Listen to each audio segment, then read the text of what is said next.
Price the Lord. கர்த்தருடைய பரிசுத்த நாமம் மகிமைப்படுவதாக. இந்த நாளும் இயேசுவின் நாமத்தினால் உங்களுக்கு மகிழ்ச்சியின் நாளாய் அமைவதாக. இந்த நாளுக்கான கர்த்தருடைய வார்த்தை லூக்கா எழுதின சுவிசேஷம் 2ஆம் அதிகாரம் அதனுடைய 51வது வசனம். Luke gospel chapter 2 verse 51. பின்பு அவர் அவர்களுடனே கூட போய் நாசரேத்தூரில் சேர்ந்து அவர்களுக்கு கீழ்ப்படிந்திருந்தார்.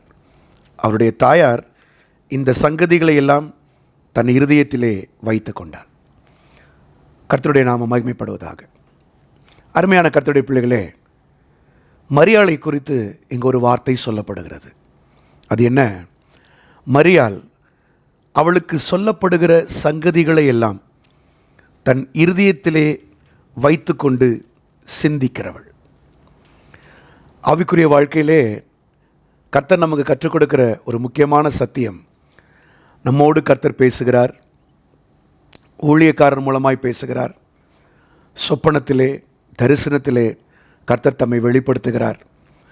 இப்படி பல வகையிலே கர்த்தர் நம்மோடு பேசுகிற வார்த்தைகளை எல்லாம் அது ரேமாவாக நம்முடைய வாழ்க்கைக்கென்று சொல்லப்படும் போது அந்த வார்த்தைகளை நாம் இருதயமாகிய பொக்கிஷத்திலே சேர்த்து வைத்து அதை சிந்திக்க வேண்டும். அநேகருக்கு அதை வெளிப்படுத்தக்கூடாது. நம்முடைய வாழ்க்கையில் அநேக இடத்துல நம்ம தோற்கிற ஒரு இடம் உண்டு. அது என்ன?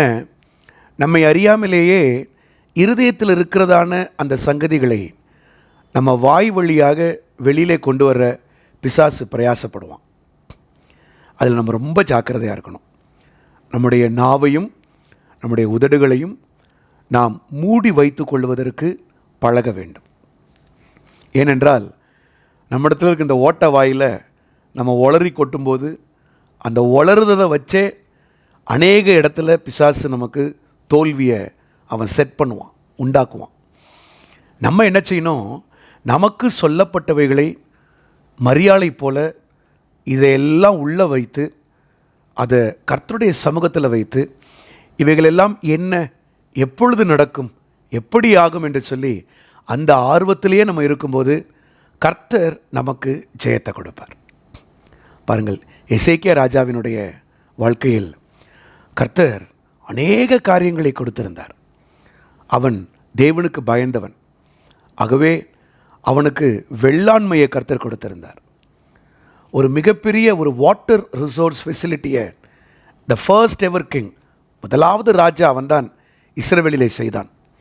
அதிலிருந்து வந்த வருமானத்தை வைத்து அவனுக்கு முன்பிருந்த ராஜாக்கள் எல்லாம் சாலமோன் கட்டின தேவாலயத்திலிருந்து பொன்னையும் வெள்ளியையும் கப்பம் கட்டுவதற்காக மற்ற ராஜாக்களுக்கு கொடுத்தாங்க.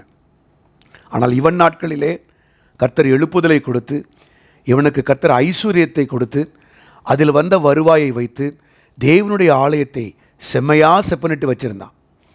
ஆனால் அவன்கிட்ட மறைக்கக்கூடிய சுபாவம் இல்லை.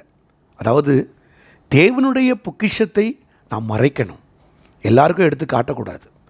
அவன் என்ன செஞ்சான்?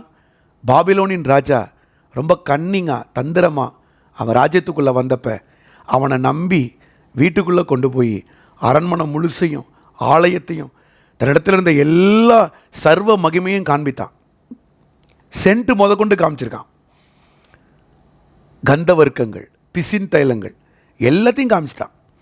இதை உள்ளே வந்து அந்த நேபுகாத்நேச்சார் நல்லா நோட்டமிட்டு அதை ஐடென்டிஃபை பண்ணி அதை எழுதிட்டு எடுத்துகிட்டு போய் எசேக்கியாவின் நாட்களுக்கு பிற்பாடு அவன் அந்த தேசம் முழுவதையும் அடிமைப்படுத்தினான்.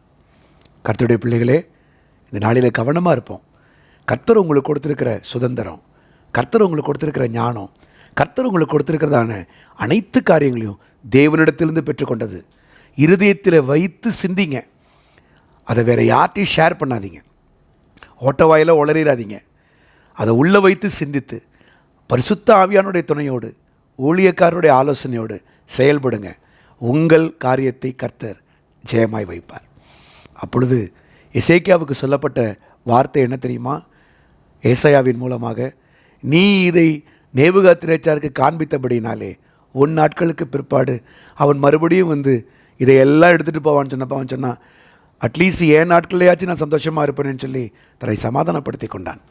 நாம் எசேக்கியாவை போல் இல்லாமல் மரியாளை போல நம்மை நாமே ஆராய்ந்து இருதயத்தில் வைத்து சிந்தித்து அந்த 120 பேர் இருந்த மேல் வீட்டறைக்கு மரியாள் வரும் வரைக்கும் நடந்த சம்பவங்களை எல்லாம் மனதில் வைத்து சிந்தித்தது போல நாமும் சிந்திப்போம். தேவனுடைய ஆவியினால் ஏவப்படுவோம். கர்த்தர் நம்மை ஜெயமாய் வைப்பார். ஜெபிப்போமா? பிதாவே, உம்முடைய கரத்திலே எங்களை ஒப்புக் கொடுக்கிறோம். நீர் தந்தவைகள், நீர் கொடுத்தவைகள் உம்முடைய சுதந்திரம். இவைகளை சத்துருவுக்கு காட்டாதபடிக்கு ஆண்டவரே அதை இருதயத்தில் வைத்து சிந்தித்து உம்முடைய ஆலோசனையின்படி நடக்க எங்களுக்கு பலன் தாரும். ஓட்ட வாய் இல்லாதபடிக்கு, ஒளறி கொட்டுற வாய் இல்லாதபடிக்கு ஆண்டவரே, யாரெல்லாம் அதை பார்க்குறாங்களோ அவங்களுக்கெல்லாம் நாவின் மீது ஒரு ஜெயத்தை, உதடுகளின் மீது ஒரு ஜெயத்தை எங்கள் தேவன் தருவீராக.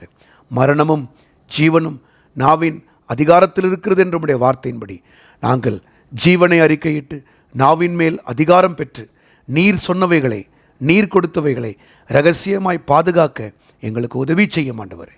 தேவ தயவு உடைய பிள்ளைகளை ஏவட்டும். அப்படியே அவர்களை ஆசீர்வதிப்பீராக. துதிகன மகிமையெல்லாம் நமக்கு செலுத்துகிறோம். இயேசுவின் நாமத்தில் கேட்டுக்கொள்கிறோம் நல்ல பிதாவே. ஆமேன், ஆமேன், ஆமேன். God bless you. கர்த்தர் உங்களை ஆசீர்வதிப்பாராக. ஆமேன். Praise the Lord.